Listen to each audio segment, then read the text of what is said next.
Sur cette vidéo du centre du glaucome, je vous montre un rhexis en drapeau argentin. Il survient dans les cataractes intumescentes où le contenu du sac cristallin est sous pression. Il s'agit souvent de cataractes blanches. Dès l'abord du rhexis, celui-ci file aux deux extrémités, dessinant sous l'effet du bleu le drapeau de l'Argentine, blanc au centre, bleu ciel sur les extrémités. Dès que cet incident se produit, ici vous voyez que le rhexis file aux deux extrémités, l'image est au ralenti. Il faut absolument, quand ça se passe, d'abord diminuer la pression à l'intérieur du sac en aspirant des masses, ensuite injecter rapidement un visco-élastique pour limiter son étendue et essayer de manager cet incident qui peut être à l'origine de complications comme l'issue vitrée ou la luxation postérieure du noyau. Ici, je partage avec vous comment j'ai pu manager cet incident et éviter les complications. La première tâche est d'essayer de n'exercer aucune traction sur les bords du rhexis filant. Ensuite, essayer d'obtenir à distance de la zone qui file un rhexis correct. Dans l'axe que permet la parasynthèse cornéenne, les ciseaux sont utilisés, mais là où ce n'est pas possible, au mieux la pince à rhexis, sinon un kystotome peut aider à l'agrandir convenablement.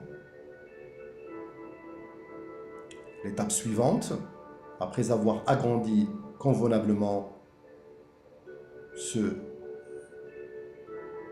rhexis, on va essayer de luxer le noyau dans la chambre antérieure. Aucune manipulation dans le sac cristallin ne devra être pratiquée. Ceci est très dangereux, comme dans les cas de figure de la pseudo-exfoliation capsulaire, les yeux vitrectomisés, etc. La technique du carrousel modifié est très utile dans cette situation. On utilise une aspiration forte au contact du noyau, très peu d'US, permettant de conduire la luxation et la phacoemulsification dans de bonnes conditions de sécurité.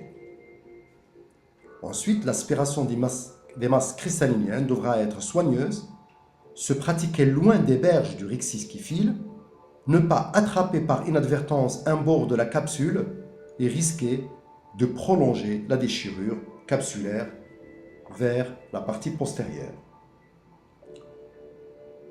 Les masses cristallines sont aspirées. Ici, j'ai utilisé pour compléter cette aspiration des masses une porte de service pour aspirer les masses de 13 heures. L'implant est mis en place et il est orienté dans l'axe du sac intact, c'est-à-dire perpendiculaire à la zone déchirée du sac cristallinaire. Avec ces quelques précautions, le déroulement de l'opération peut se faire sans incident. Mais il faut être prudent à la moindre suspicion d'un prolongement du rhexis en postérieur, il faut adapter sa stratégie opératoire.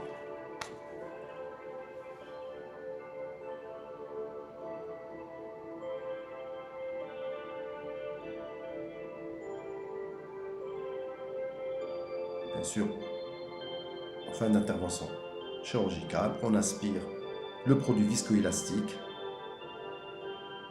on pratique une hydrosuture,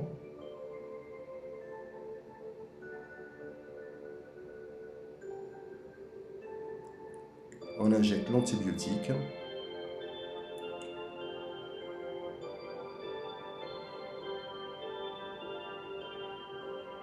n'hésitez pas à nous envoyer vos commentaires via notre site internet glaucomes.com et nous suivre via notre chaîne YouTube. Je vous remercie et à bientôt.